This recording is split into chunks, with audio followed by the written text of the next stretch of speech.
My guest is market historian Bob Hoye. He's the chief investment strategist for institutionaladvisors.com. Welcome back to the show, Bob.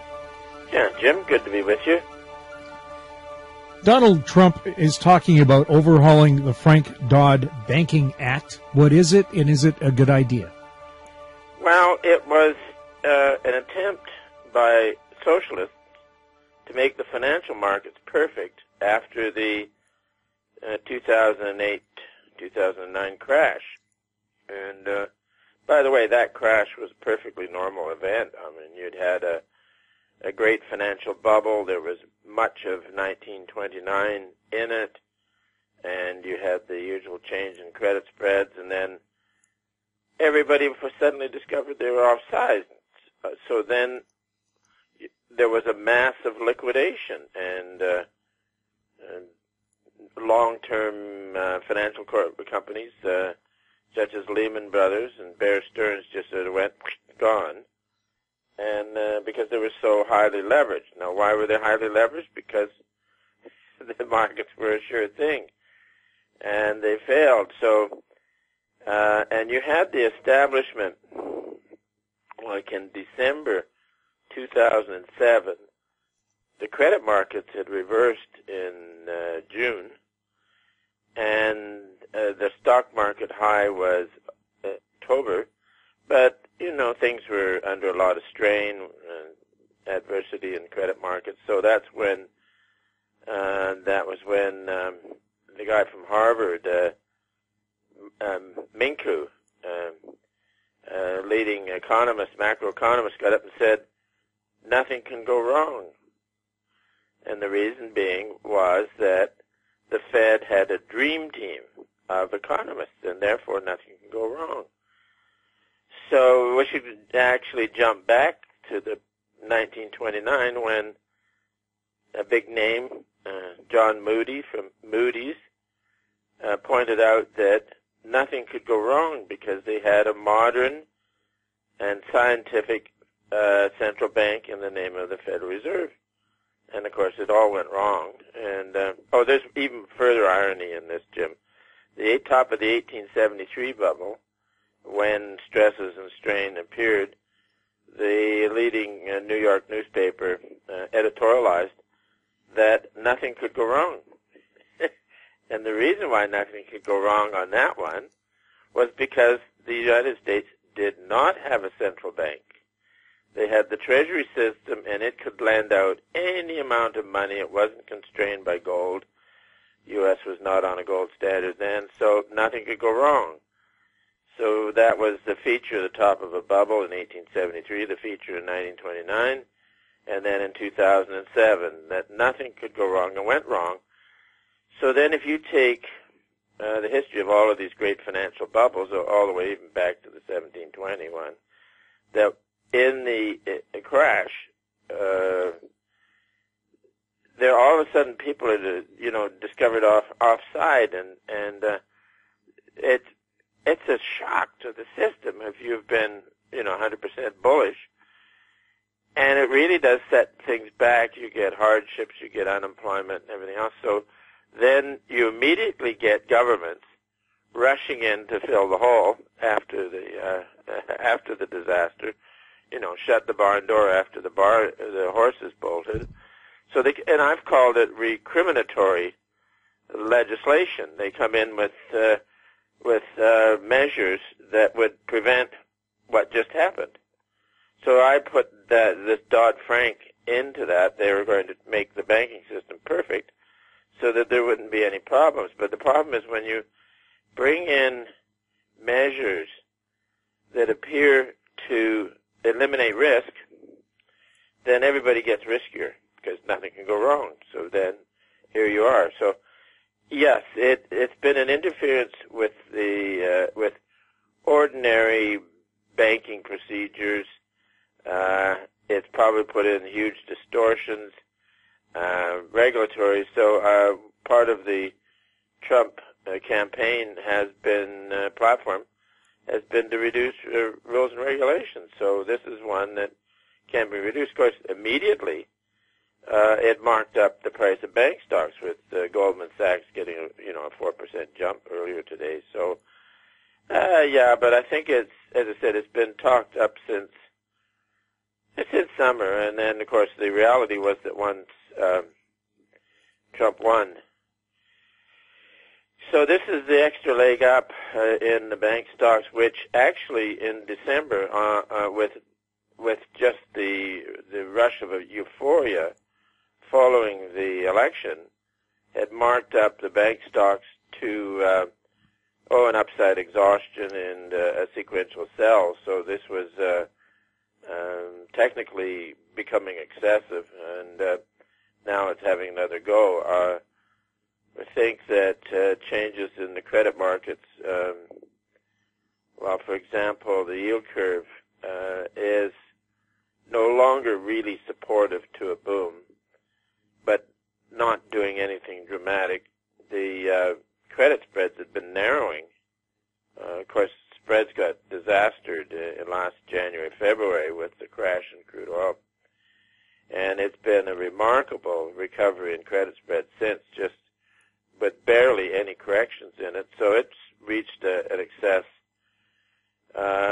technical excesses, and we're looking for a reversal in spreads. Now, the credit markets, let's just say, are poised to be adverse to the banking side. So, and then at this time also you have pretty strong action in the banks, so they're vulnerable, and this is a news item, and yeah, I think it'd be interesting. But I have there's no doubt that getting rid of Dodd-Frank would improve the efficiency of the banking, commercial, and banking. So it's a good thing to get rid of it, but I don't know how long it'll mark stocks up, because it's been talked about since summer anyways.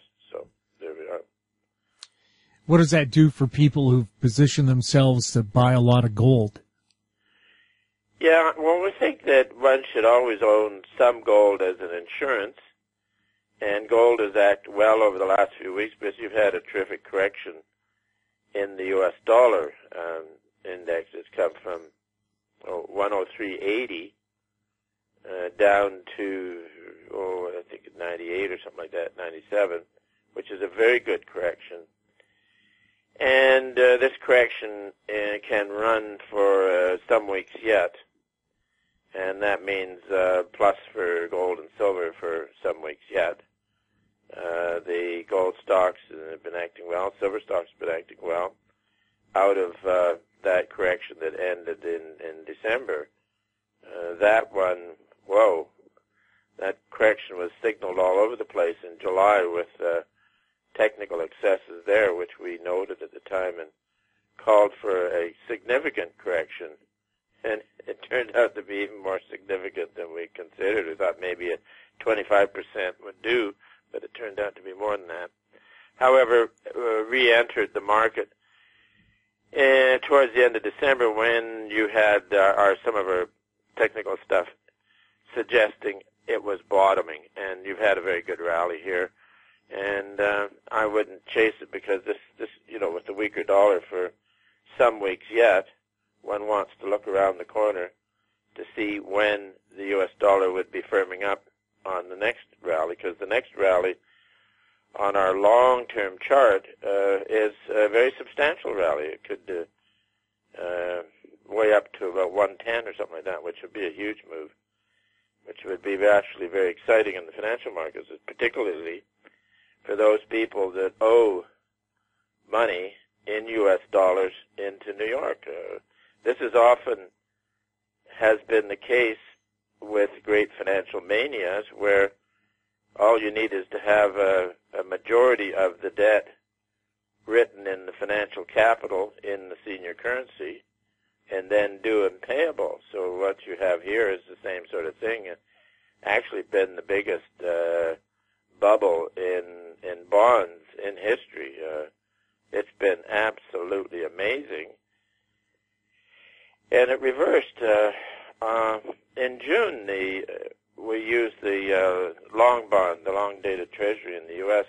as the model, and argued that where the sovereign debt bonds in Europe, like German bonds, which were down to a zero interest rate, it had a huge presence in the market by the European Central Bank, like they more or less controlled it, and they also were buying corporate bonds in a very thin market.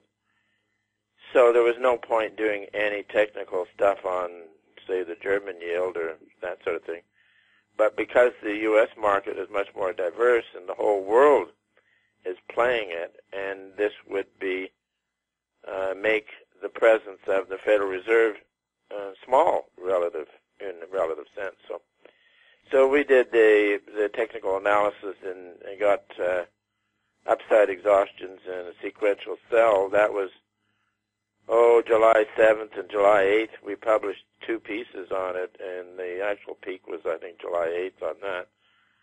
And then also in that piece of work, we figured that lower grade stuff, which was in a really strong uptrend, would continue, which it has done. So the correction in the hit in the long bond has been quite substantial, down to about 4 weeks ago when it became oversold.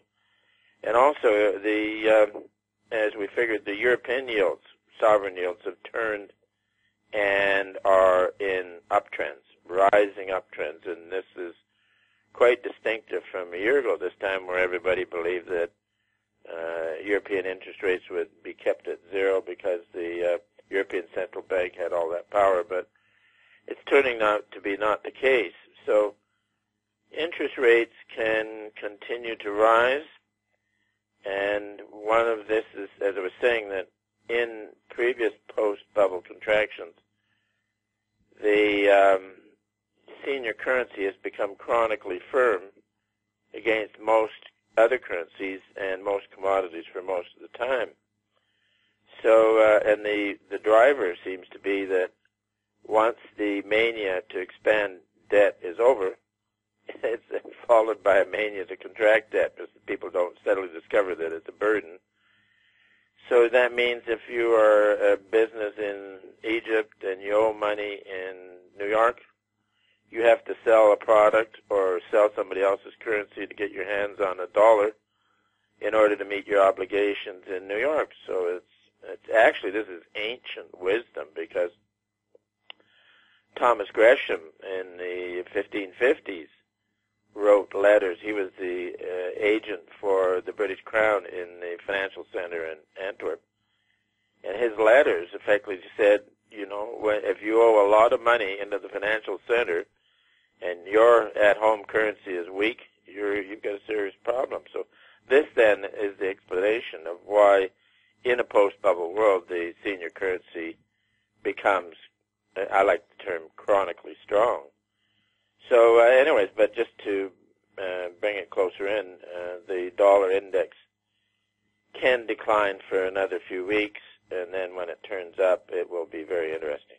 We'll have more with Bob Hoye right after the break. I'm Larry Ray, President and CEO of American Manganese, Inc., listed on the TSX Venture, ticker symbol AMY, A-M-Y, with proprietary patents in the U.S., China, and South Africa. Our focus is on recycling lithium-ion batteries for electric vehicles. China recently legislated the responsibility for recycling onto their electric vehicle manufacturers and importers. For more information, please visit AmericanManganeseInc.com or phone me, Larry Ray, at 778-574-4444. Welcome back. We're speaking with Bob Hoye. Bob, we have a listener question from Henry. What is the near-term outlook for the U.S. dollar and U.S. junk bonds? Well, there we are. Yeah, we'll just reiterate that the U.S. dollar will likely continue down for, let's just call it, some weeks. It'd be nice to get it oversold out of it, because that helps make the call.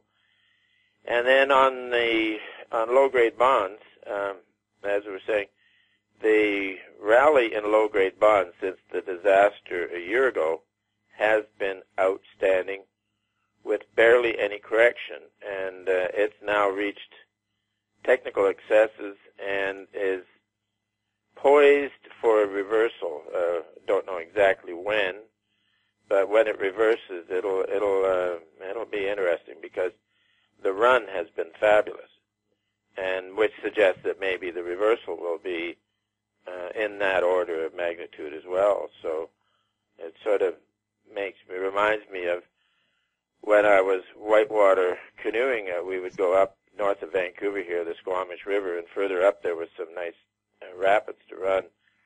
But it involved using a logging company's private roads, and they maintained a huge, wide main road with the big trucks with the big logs on their bunks behind, and these would come along that main road at a hell of a clip.